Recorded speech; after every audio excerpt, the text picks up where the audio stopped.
నమస్కారం, welcome to news local. Mandapeta నియోజకవర్గంలో revenue సదస్సులు ప్రారంభమయ్యాయి. ఈ సందర్భంగా మారేడువాకలో జరిగిన కార్యక్రమంలో తహసీల్దార్ తేజస్వరరావు మాట్లాడుతూ 1923లో రూపొందించబడిన హద్దులు కొలతల యాక్టును ఆధారంగా చేసుకుని అప్పట్లో రైతులకు కొలతలు నిర్ణయించడం జరిగిందని, అంతే నమ్మకాల ఆధారంగా జరిగిన ఆ కొలతల్లో వాస్తవాలను పరిశీలించడానికి ఈ గ్రామ రెవెన్యూ సదస్సులు ఉపయోగపడతాయన్నారు. ప్రస్తుతం అందుబాటులో ఉన్న టెక్నాలజీని 2022లో రూపొందించిన జీవోను అనుసరించి రైతుల స్థలాలను రీసర్వే చేసి వాటిలో ఉన్న తప్పులను సరిచేసి వారికి అందించడం జరుగుతుందని, దీనిపై ఏ విధమైన అభ్యంతరాలు ఉన్నా 3 అంచెల సర్వేలో వారు న్యాయం పొందవచ్చని అన్నారు. ఈ కార్యక్రమంలో Mareduvaka sarpanch Govindaraju, special officer doctor O Ramakrishna, MRO Tejaswararao, revenue RI Vasanthi, endowments EO Kameswararao, TDP నాయకులు పుట్ట మాధవరావు, రైతులు పాల్గొన్నారు.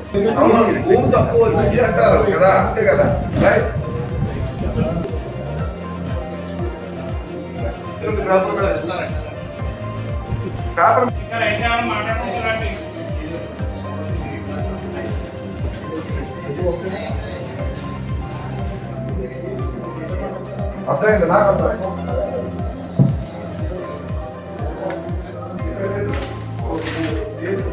ఈ సమస్య ఏదైనా కార్యక్రమం ఇవ్వడమే కనపడుతుంది, లేదంటే ఊరందరూ సమస్య ఉంటుంది. దీని పరిష్కారానికి దరఖాస్తు అందజేయడం అనేటటువంటిదే ఈ కార్యక్రమం యొక్క ఉద్దేశం. మీరు ఎన్ని 10-100 మాటల కన్నా ఒక్క పని మేలు అని చెప్పేసి అంటుంటారు. కాబట్టి మీరు చెప్పేది ఏదైనా కూడా మాటల రూపంలో కాకుండా కాగితం రూపంలోనే దయచేసి ఇవ్వండి. మీరు మాటలు చెప్పేది ఏది కూడా పరిష్కారం కాదు, మాటలు గాలిలోనే కలిసిపోతాయి. కేవలం మీ కాగితం మాత్రమే రికార్డ్ అవుతుంది, దానికి మాత్రమే మీకు పరిష్కారం అనేది దొరుకుతుంది. Okay, thank you. ఎవరైనా పెద్దలు మాట్లాడాలి అనుకుంటే ఒక సంక్షిప్తంగా 1-2 విషయాలు మాట్లాడేసి, అదర్వైజ్ మేము గ్రీవెన్స్ తీసుకుంటాం, మీరు ఇవ్వచ్చు. అంతే, అంతకుమించి ఈ సదస్సు యొక్క ప్రధానమైనటువంటి లక్ష్యం వేరే ఏమీ లేదు. ఈ రోజున ఈ రెవెన్యూ సదస్సుకి విచ్చేసిన ఎంఆర్ఓ గారికి, స్పెషల్ ఆఫీసర్ గారికి, అలాగే ఎండోమెంట్ డిపార్ట్మెంట్ నుంచి వచ్చిన వారందరికీ కూడా, అలాగే ఆర్ఐ గారికి, మొత్తం ఎంప్లాయీస్కి అందరికీ కూడా నా యొక్క ధన్యవాదాలు. అలాగే ఇక్కడికి విచ్చేసిన రైతులకు అందరికీ కూడా నా యొక్క ధన్యవాదాలు తెలియజేస్తున్నాను. మా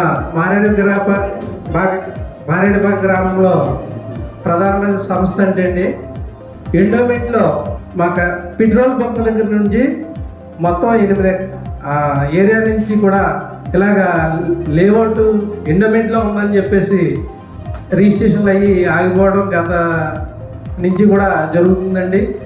చాలామంది ఇబ్బందులు పడుతున్నారు. అలాగే ఇది గతంలో మీటింగ్లో కూడా రిపోర్ట్లు ఇవ్వడం జరిగింది. మన విఆర్ఓ గారికి, ఆర్ఐ గారికి కూడా ఈ విషయం తెలుసు. అది పరిష్కారం అవ్వలేదు. ప్రజలందరూ కూడా చాలా ఇబ్బందులు పడుతున్నారండి. హౌస్లన్నీ కూడా ఎండోమెంట్లో చూపిస్తున్నాయి, మేము లోన్లు అవి పెట్టుకోవాలన్నా చాలా ఇబ్బందిగా ఉంటుందని చెప్పేసి చెప్తున్నారు. దాని గురించి సార్ మీరు అంటే మీరు ఇప్పుడు చెప్తున్నది అది జరాయితీ. ఈ సమస్యకి పరిష్కారం చాలా సింపుల్. నెంబర్ 1, కూర్చోండి. ఇప్పుడు అక్కడే మేము పెట్టాం ఏ సర్వే నెంబర్లు ఎండోమెంట్ భూములు అనేది మన దగ్గర చాలా రికార్డెడ్గా ఉంది. ఫర్ ఎగ్జాంపుల్, ఎండోమెంట్ భూమి ఈ గ్రామంలో మొత్తంగా 26 ఎకరాల 72 సెంట్లు ఎండోమెంట్ భూమిగా ఉంది. ఒకవేళ మీరు చెప్పిన పెట్రోల్ బంక్ నుంచి ఎవరైతే ఆ సమస్యను ఫేస్ చేస్తున్నారో ఆ ఫేస్ చేస్తుండేటటువంటి భూమి ఈ 26 ఎకరాల్లో ఉందా లేదా అనేది మేము సర్వే చేయిస్తాం. ఇప్పుడు మీరు చెప్పినటువంటి పిటిషన్ ఒకసారి గ్రీవెన్స్లో కనుక ఇప్పుడు మీరే రాస్తే, ఊరుమ్మడి సమస్య కాబట్టి అది వ్యక్తి సమస్య కాదు, ఒక ఊర్లో చాలా మంది చేస్తున్నది కాబట్టి మీరు అది రాస్తే మేము హద్దులు కూడా చూపించేసి ఈ భూములు ఎండోమెంట్వి అంటే దేవాదాయ శాఖవి, అవి ఎప్పటికీ కూడా స్వామివే తప్ప వ్యక్తివి కావు. క్లియర్. మీరు సుప్రీంకోర్టుకి వెళ్ళండి, అదే నిర్ణయం ప్రకటించబడుతుంది. సో కాబట్టి మేము సర్వే చేస్తాం, మీరు గ్రీవెన్స్ అడ్రస్ చేయండి. మీరు చెప్పారు, మీరు చెప్పిన సమస్య నాకు నమోదు అవ్వాలా, నమోదు అయితేనే నేను మీకు జవాబు చెప్తాను. అప్పుడు నేను సర్వే చేస్తున్నట్టు మిమ్మల్ని పిలుస్తాము, నోటీస్ ఇస్తాము, దాని ప్రొసీజర్ జరుగుతుంది. Okay, right, thank you. నిబంధనలు ఏంటి అంటే ఎవరైనా ఒక వ్యక్తి ఎంజాయ్మెంట్ అంటే అనుభవం 4 గంటలు దాకా ఆయన ఎంత అనుభవంలో ఉన్నారో అది వారికి తెలియచెప్పండి. దస్తావేజులు మీ చేతుల్లో ఉన్నాయి.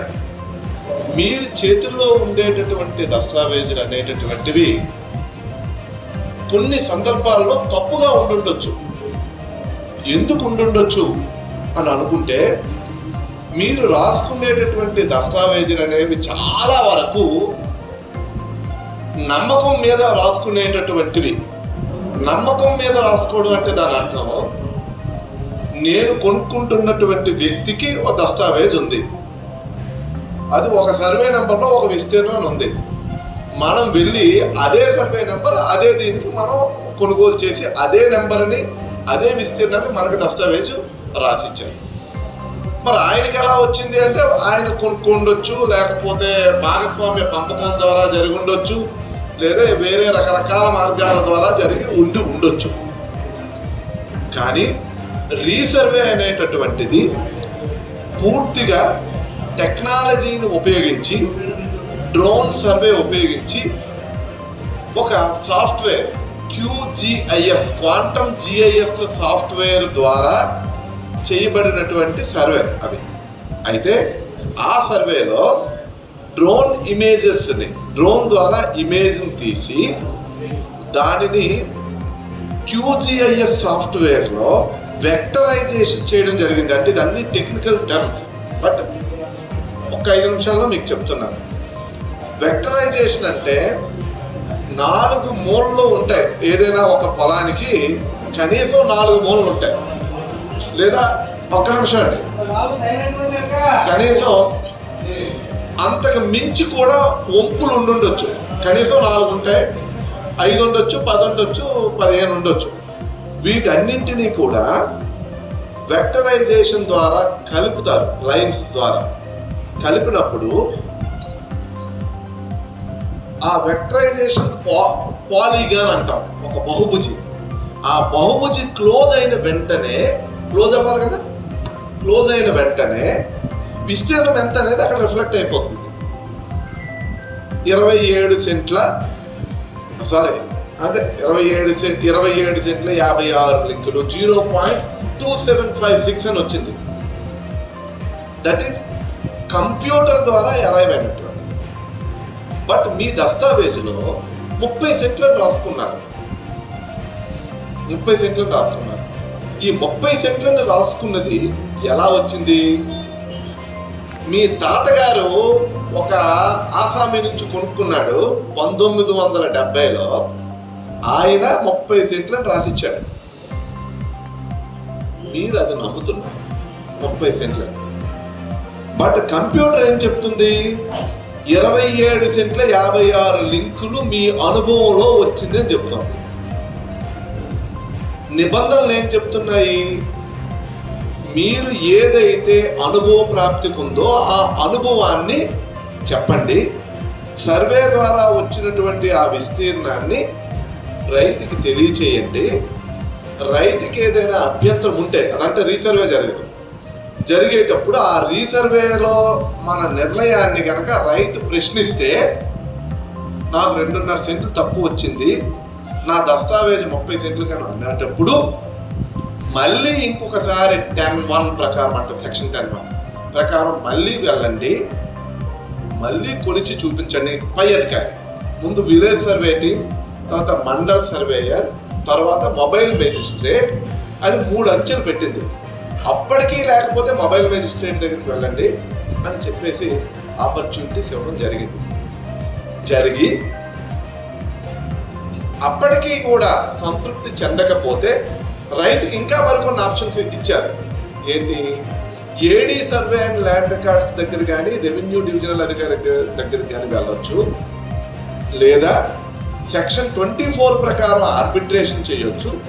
అప్పటికీ సంతృప్తి చెందకపోతే సివిల్ కోర్టు ద్వారా మీరు తేల్చుకోవాలి అని ఇన్ని ఆప్షన్స్ చట్టపరంగా section 12 of AP survey and boundaries, సరిహద్దులు మరియు సీమా హద్దుల నిర్దేశిత చట్టం 1923 ప్రకారం చెప్పబడింది.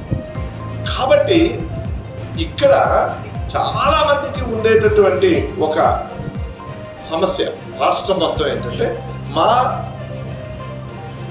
మా యొక్క విస్తీర్ణాలు తగ్గిపోయాయి అనేది ప్రధానమైన సమస్య.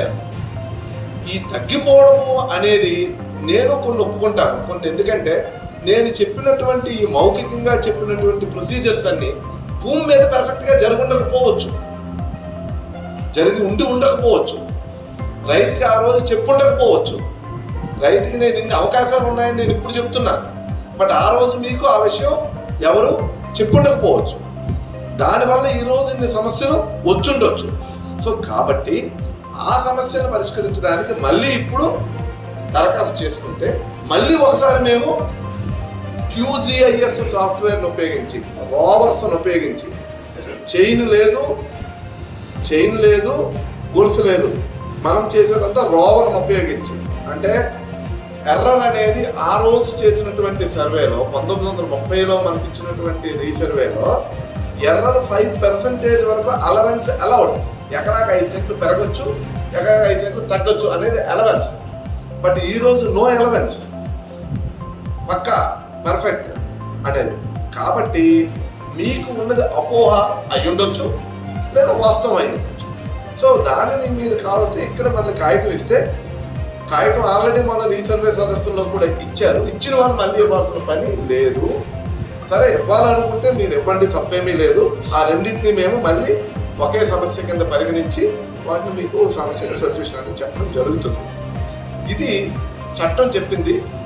ప్రభుత్వం కూడా ఒక జీవో ద్వారా 694 అనేటటువంటి 1/11/2022 జీవో ద్వారా ఏం చెప్పిందంటే, రీసర్వే చేసిన పిదప ఏదైతే విస్తీర్ణాలు వచ్చాయో, ఏదైతే సర్వే నెంబర్ వచ్చిందో అదే ఫైనల్. ముందు ఉండేటటువంటి దస్తావేజులు కానీ, ముందు మీ చేతుల్లో ఉన్న పాస్ పుస్తకాలు కానీ ఇక నుంచి వాటిని పరిగణనలోకి తీసుకోవాల్సిన అవసరం లేదు. రిజిస్ట్రేషన్లు చేయడానికి కూడా ఇదే విస్తీర్ణాలు, ఇదే సర్వే నెంబర్ను మాత్రమే ఉపయోగించాలి అని సబ్ రిజిస్ట్రార్కి కూడా డైరెక్షన్ ఇవ్వడం అనేది జరిగింది. కాబట్టి రైతులు ఎవరు కూడా ఆందోళన చెందాల్సిన పని లేదు. మరి వారు చెప్పారు 16 సెంట్లు తగ్గిందండి, 11 సెంట్లు తగ్గిందండి. మరి ఇది ఎందుకు వచ్చిందో ఒకసారి మళ్ళీ కొలిచి మీకు ఇష్యూ అయితే రిజాల్వ్ చేస్తాం. రాష్ట్ర ప్రభుత్వం యొక్క ఆదేశాల ప్రకారం ఈరోజు మండపేట మండలం మారేడుపాక అనేటటువంటి గ్రామంలో ఈరోజు రెవెన్యూ సదస్సుని నిర్వహించుకున్నాం.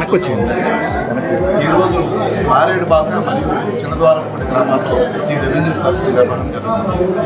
ప్రధానంగా ఈ రెవెన్యూ సదస్సు యొక్క ముఖ్య ఉద్దేశం ఏంటంటే, గ్రామాల్లో ఉండేటటువంటి అనేక మంది పట్టాదారులు కావచ్చు, హౌస్ సైడ్ బెనిఫిషియర్స్ కావచ్చు, అనేక రకాలైనటువంటి భూ సమస్యలతో సతమతమవుతుండడం, ఆఫీసుల చుట్టూ తిరగడం, మా సమస్యలు పరిష్కారం కావట్లేదు అనేటటువంటి అనేక రకాలైనటువంటి కన్సర్న్స్ అనేవి రాష్ట్ర ప్రభుత్వం దృష్టికి వెళ్ళిన విధప ప్రజల వద్దకే అధికారులను పంపించి ఈ రెవెన్యూ సమస్యలను పరిష్కారం చేయాలనేటటువంటి ఒక సదుద్దేశంతో ఈ కార్యక్రమాన్ని ప్రారంభించడం జరిగింది. ఈ కార్యక్రమాలు మన మండలంలో కాదు, రాష్ట్ర వ్యాప్తంగా జనవరి 8వ తేదీ వరకు నిర్వహించాల్సినటువంటి అవసరం ఉంది. సో ఈ సభల్లో ప్రధానంగా భూ సమస్యల పరిష్కారం పైనే దృష్టి పెట్టడం అనేది జరుగుతూ ఉంది.